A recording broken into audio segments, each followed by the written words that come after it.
Bonjour Perrine. Bonjour Émilie. Nous les profs, on a vraiment ce problème qui se pose très souvent dans notre carrière de l'extinction de voix. Arrivé à la Toussaint, ça nous arrive de nous écrouler, d'avoir des angines et souvent c'est parce qu'on force sur notre voix quand on parle. Et Perrine, c'est une experte de la voix.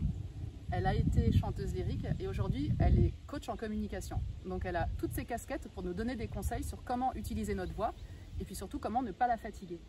Première question, qu'est-ce qui se passe avec notre voix? Pourquoi est-ce qu'on se fait mal à la voix quand on est prof? Alors je crois qu'il y a une manière d'utiliser la voix qui fait qu'on peut se faire mal ou on peut ne pas se faire mal. Moi j'aime bien faire la comparaison avec un autre sport, c'est comme si on joue au tennis et qu'on fait un mauvais geste, au bout d'un moment on va avoir mal à un tennis elbow, on va avoir mal au bras, même si on arrive quand même à mettre la balle où on veut. Pour autant, on fait un mauvais geste et au bout d'un moment on se fatigue. Et avec la voix c'est pareil, c'est-à-dire des gens qui vont réussir à parler fort, mais ils ont un mauvais geste vocal intérieur et donc ils vont se fatiguer au bout d'un moment. Donc il va falloir rééduquer un peu sa manière d'utiliser sa voix. Et donc si je veux m'adresser à un enfant qui est à l'autre bout de la cour ou qui est au fond de la classe, qu'est-ce que je fais?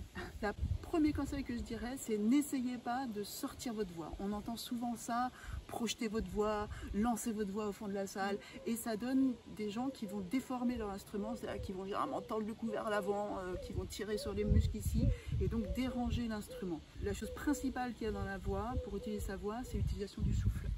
J'avais un prof de chant américain il y a longtemps qui disait il y a 3 éléments dans le chant, breath, breath and breath.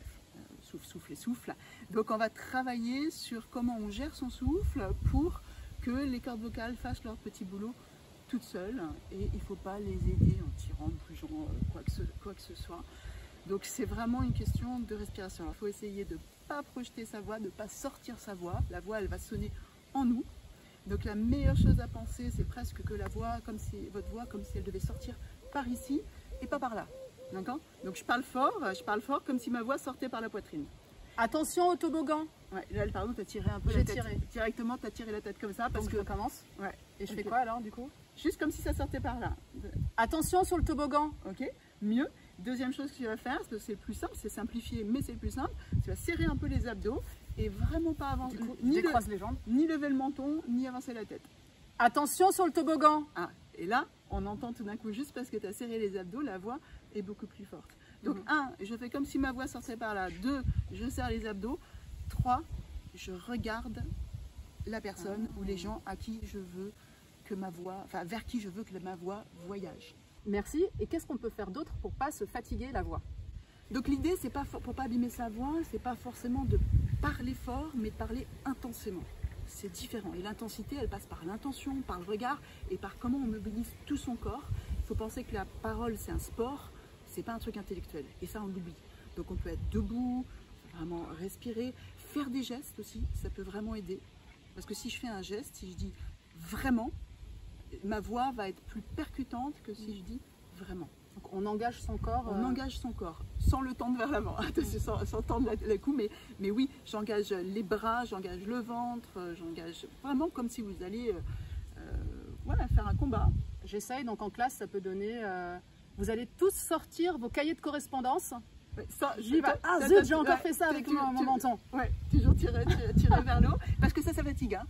On tire sur l'instrument et ça fatigue. Donc vraiment, ça c'est un truc à pas faire. Après, quand on est vraiment fatigué, c'est aussi souvent, peut-être qu'on fait pas assez de pauses pour se donner le temps d'inspirer et qu'on inspire souvent trop haut. C'est-à-dire qu'il y a beaucoup de gens qui font...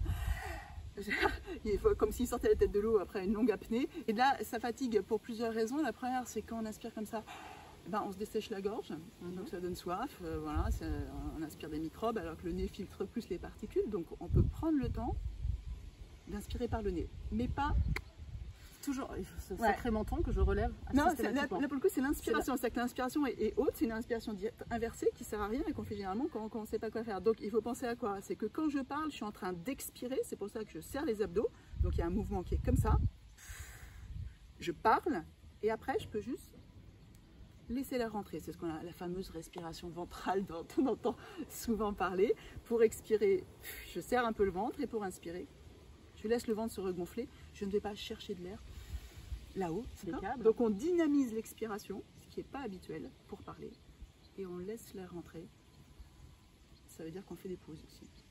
Merci beaucoup, Perrine, c'était super.